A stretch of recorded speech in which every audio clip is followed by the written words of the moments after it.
Quando não se tem o evangelho, abre-se um caminho para as heresias. E Jesus aponta aqui para eles duas heresias que entraram na igreja e eles nem perceberam. É por isso que eu sempre digo, onde não há evangelho, o povo aceita qualquer ensinamento. E como eu sei então, Elter, se eu estou ouvindo ou não o evangelho? Simples, gente. É só você perceber se a mensagem que você está ouvindo fala mais de você do que de Cristo.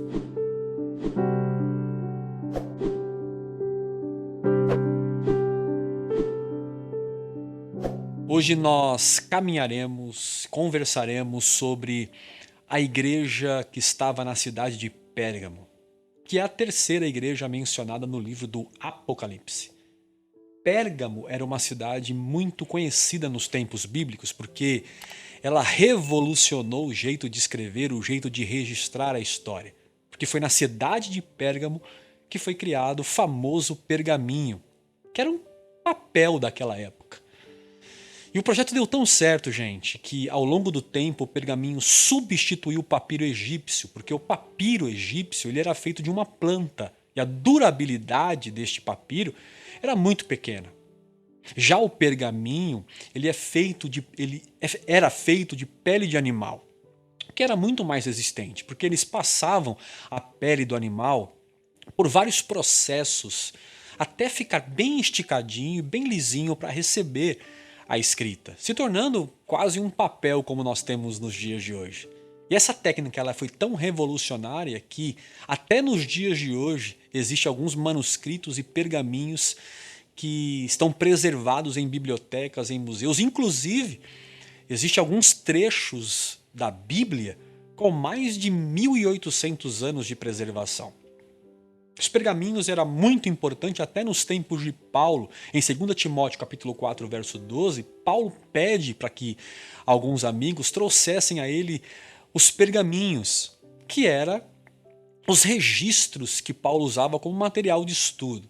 Bom, mas eu falei de tudo isso não apenas para dar a vocês uma mera informação. Não. Falar de pergaminhos é falar de um material que recebe registros importantes. Neles eram registrados, por exemplo, leis, histórias, ensinos, doutrinas, enfim. Então, aquilo que era apenas verbalizado, aquilo que era apenas verbal, agora a doutrina pode ser registrada, preservada para as próximas gerações. Então, quando nós falamos de Pérgamo, nós nos lembramos de pergaminho, que nos lembra que agora a palavra pode ser registrada e preservada com o tempo. E a carta à igreja de Pérgamo começa Jesus dizendo: estas coisas diz aquele que tem a espada afiada de dois gumes. Uma mesma referência que o escritor aos Hebreus, no capítulo 4, verso 12, usou, quando ele disse que a palavra de Deus é como espada de dois gumes. Isso é muito interessante no texto, porque, pensam comigo, a espada na Bíblia ela era muito usada como referência à palavra de Deus. E para os irmãos em Éfeso, o próprio Paulo diz que a espada do Espírito é a palavra de Deus. Então, na terra dos pergaminhos, na terra dos registros, parece que Deus deseja deixar registrado nos corações deles uma palavra. Então eu queria convidar você, antes de nós entrarmos na mensagem em si, para a gente ler o texto de Apocalipse, capítulo de número 2, dos versos 12 a seguir. Vamos ler?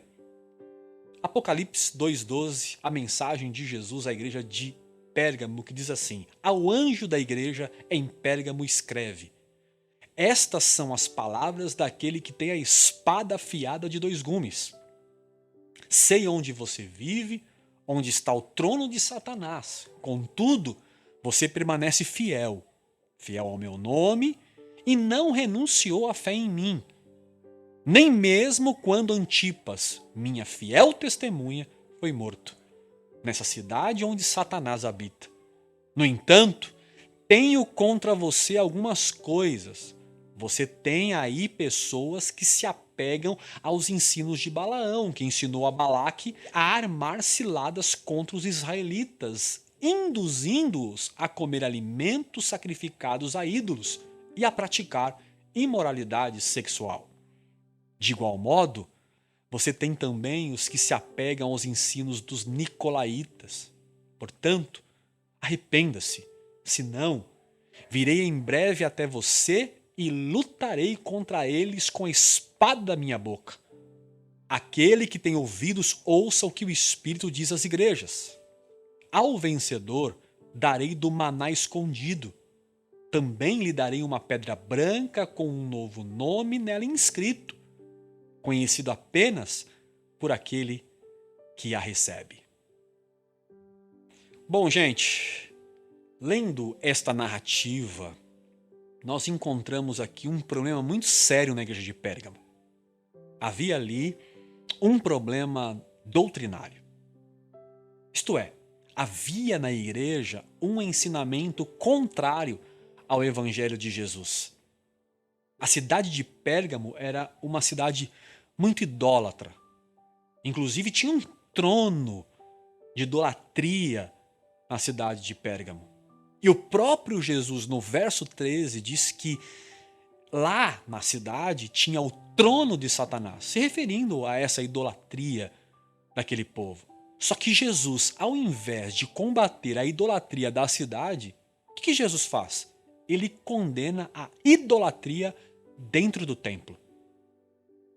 Porque Jesus percebeu que a igreja em Pérgamo combatia a idolatria externa, mas era conivente com a idolatria interna. No verso de número 3, nós lemos aqui, Jesus diz que conhecia o lugar em que eles estavam, em que eles habitavam. E que ali havia um trono pagão, que Jesus chama do trono de Satanás. E que a idolatria aos deuses era predominante ali, Jesus sabia. E Jesus diz que diante da idolatria da cidade, eles permaneciam crendo em Jesus e não negavam Jesus por nada. Mas isso era só do lado de fora do templo.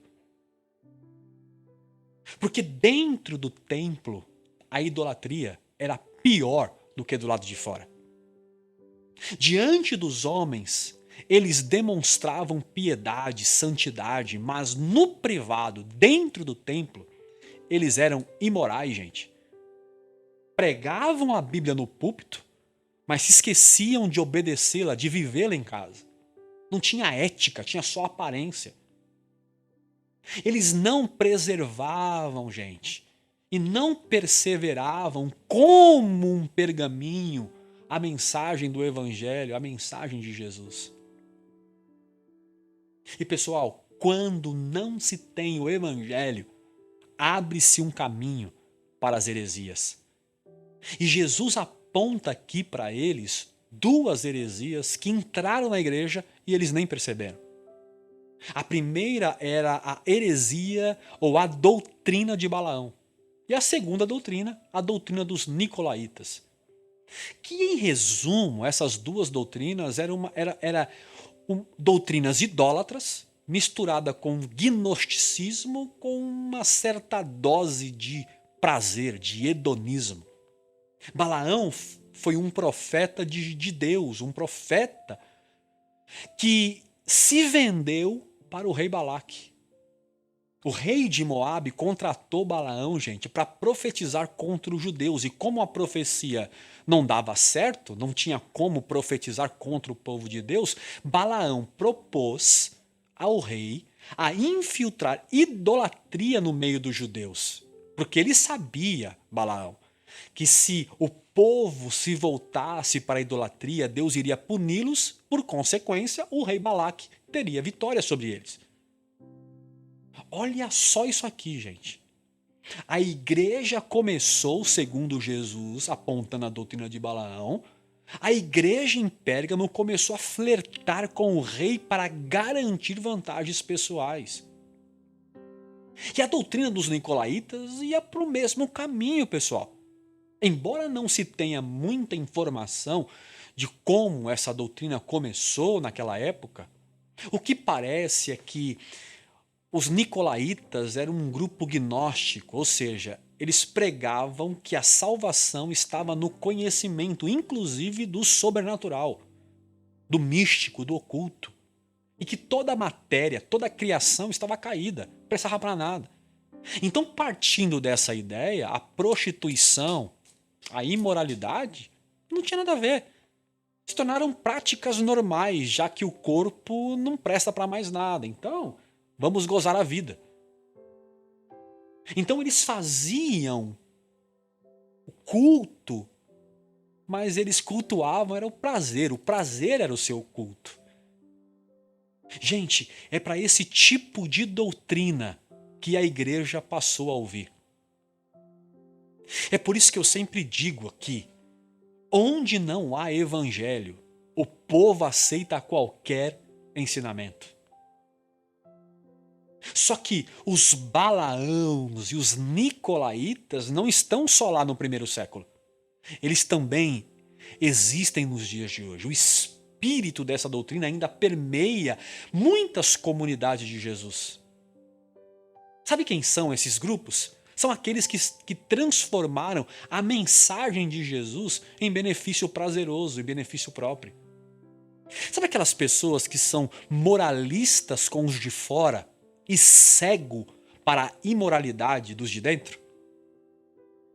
Sabe aquele grupo que reclama de campanha, ou melhor, eles reclamam e fazem campanha contra empresas que faz um comercial que não os agradam, mas eles ficam quietinhos, caladinhos, quando uns dos de casa, são pegos na imoralidade? A igreja em Pérgamo, por fora, ela era piedosa. Ela era esteticamente incontaminável, impecável. Como nós já falamos de igrejas assim aqui, citando o Novo Testamento, né, gente? A igreja de Corinto, a igreja de Éfeso. Mas, gente, essa aparência por fora era só estética, porque Jesus vai mostrar aqui que a igreja de Pérgamo, por dentro, era uma Babilônia, era um inferno. Era uma idolatria e uma prostituição desenfreada. Quem passava na frente da igreja pensava, ó, que está um lugar diferente. Mas quando entravam, eles descobriam que era tudo igual como era lá fora. Os nicolaítas eram crentes hedonistas. O Deus deles era o próprio umbigo, era o prazer deles. Nós estamos presenciando exatamente isto nos nossos dias. Exatamente este comportamento, gente. Vários ajuntamentos que só são de fachada. Igrejas que se tornaram empresas. Esteticamente são aparentemente piedosas.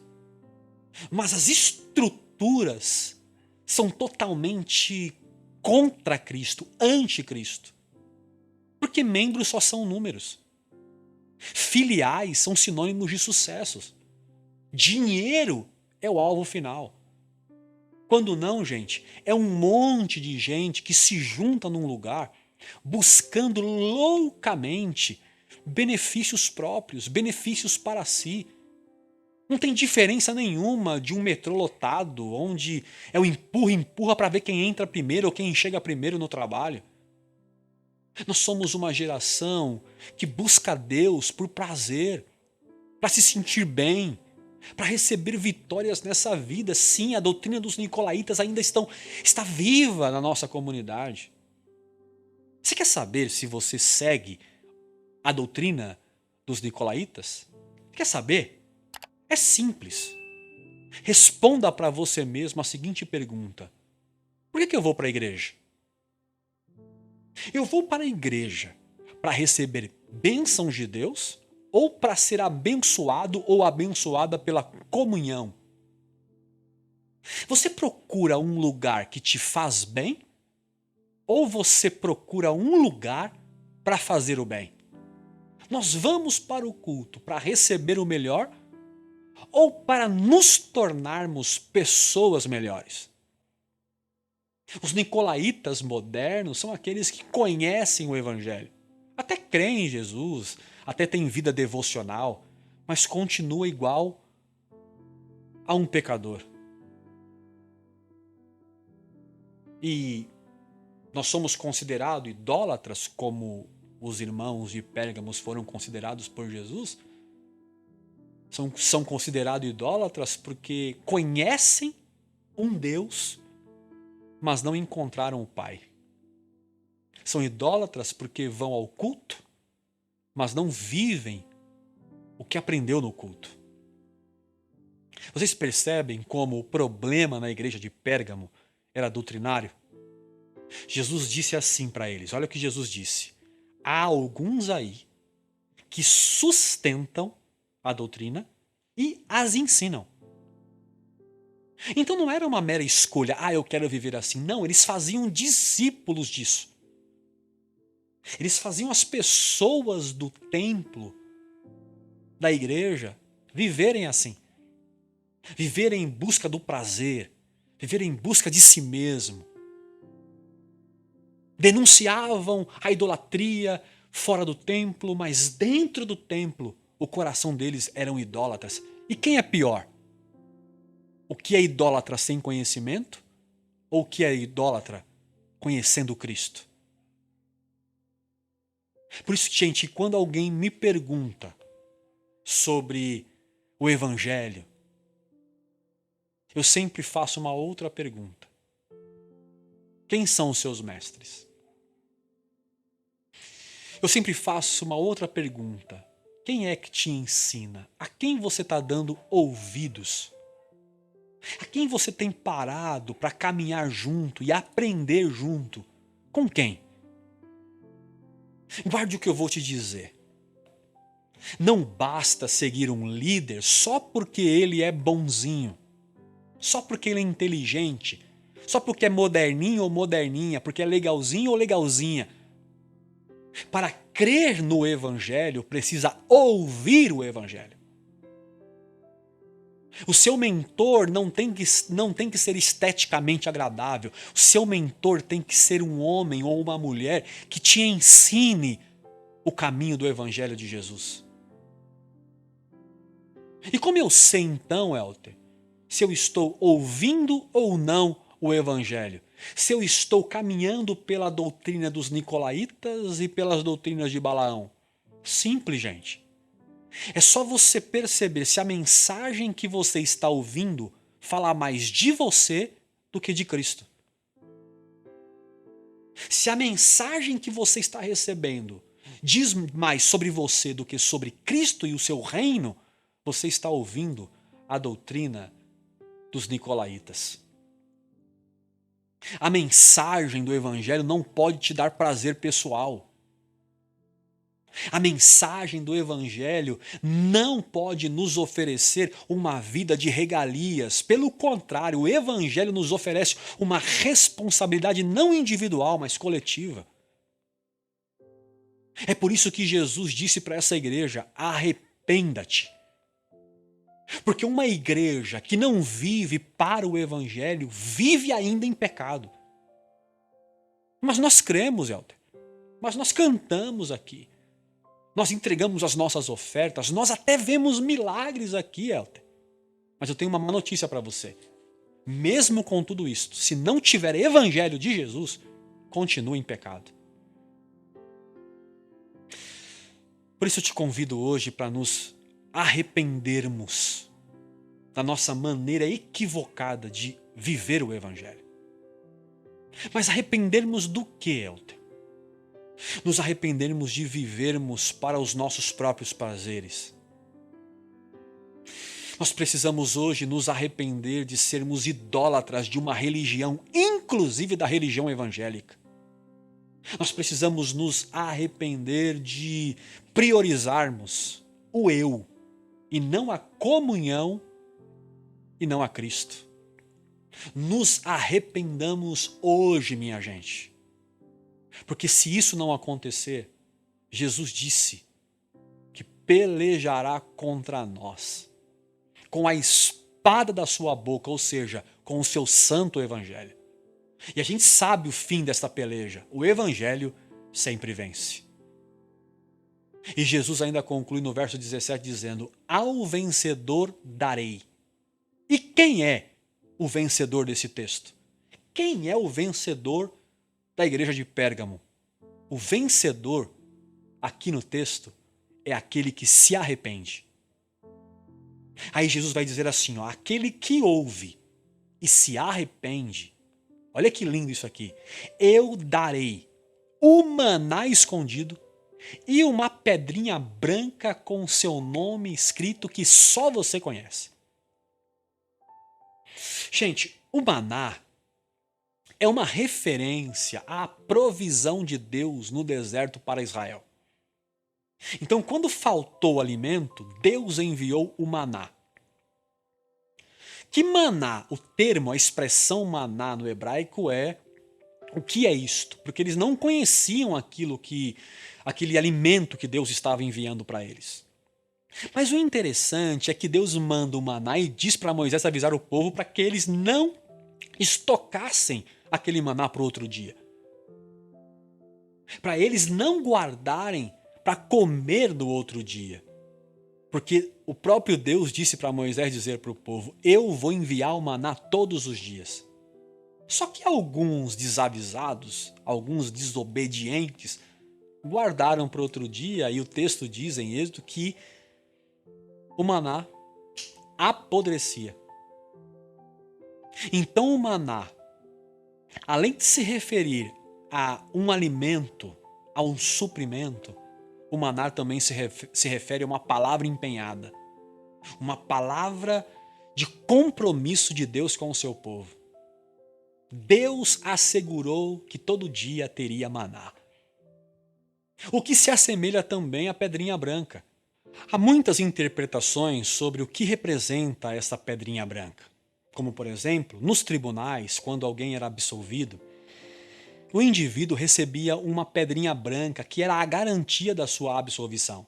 Então, quando alguém dissesse que o indivíduo era um criminoso e apontasse a culpa ou a suposta culpa dele, ele dizia não, não, não, e mostrava a pedrinha branca, confirmando que ele foi absolvido de qualquer condenação. Uma outra hipótese também para esta pedrinha é que ela era usada para garantir o acesso de alguém especial para um lugar especial. Ou seja, um convidado que era chamado para uma festa, um lugar VIP mais reservado, mais importante, entregava essa pedrinha para garantir a ele o acesso a essa tal área VIP naquela época. Agora, independente de qual seja a interpretação, todas elas convergem para uma mesma verdade. Todas elas falam de um mesmo princípio. E o que ela está dizendo é que Jesus empenhou conosco uma palavra. Palavra esta que garante acesso a um patamar superior, parece que ser uma nova vida. Jesus disse também que na pedrinha branca tinha um nome que só quem recebia o conhecia. Eu gosto muito de John Wesley ao comentar sobre esse texto da pedrinha branca. Ele lembrou a luta de Jacó com o anjo, vocês lembram? E quando Jacó ia vencendo o anjo disse para Jacó assim, agora, a partir de agora, você não se chamará mais Jacó, mas sim Israel. Ou seja, um novo nome, uma nova identidade, um novo caminho, uma nova vida. E a pergunta hoje é, você quer ter este novo nome? A resposta é simples. Como disse Jesus à igreja de Pérgamo, como disse o anjo a Jacó, quer ter um novo nome? Então vença. Vença o que, Elter? Vença a idolatria que está impregnada no seu coração. Vença a religiosidade. Vença. Vença as falsas doutrinas. Vença este desejo de querer ouvir o que faz bem para você e passe a dar crédito e a dar ouvidos ao que Cristo direcionou você para ser. Vença você mesmo, vença suas vontades, vença suas cobiças, os seus prazeres, vença. Porque vencendo, você receberá um novo nome, uma nova direção, um novo caminho, uma nova vida, aleluias. Mas vença, como diz o texto, com as armas do arrependimento. E se você vencer com as armas do arrependimento, não faltará para você o maná, o alimento vivo. Porque nem só de pão, gente, viverá o homem, mas de toda a palavra, maná, que sai da boca de Deus. Fique com o Evangelho de Jesus, porque só o Evangelho é que tem poder de nos dar uma pedra com um novo nome. Só o Evangelho é que pode nos dar uma nova vida, uma nova identidade, um novo começo. Só o Evangelho pode nos dar uma nova vida. A mensagem aos irmãos em Pérgamo nos ensinou que não adianta combater a idolatria dos outros sem primeiro não nos arrependermos da idolatria do nosso próprio coração. Então, eu concluo hoje dizendo para vocês que quem tem ouvidos ouça o que o Espírito diz, ainda hoje, agora, para nós que somos sua igreja.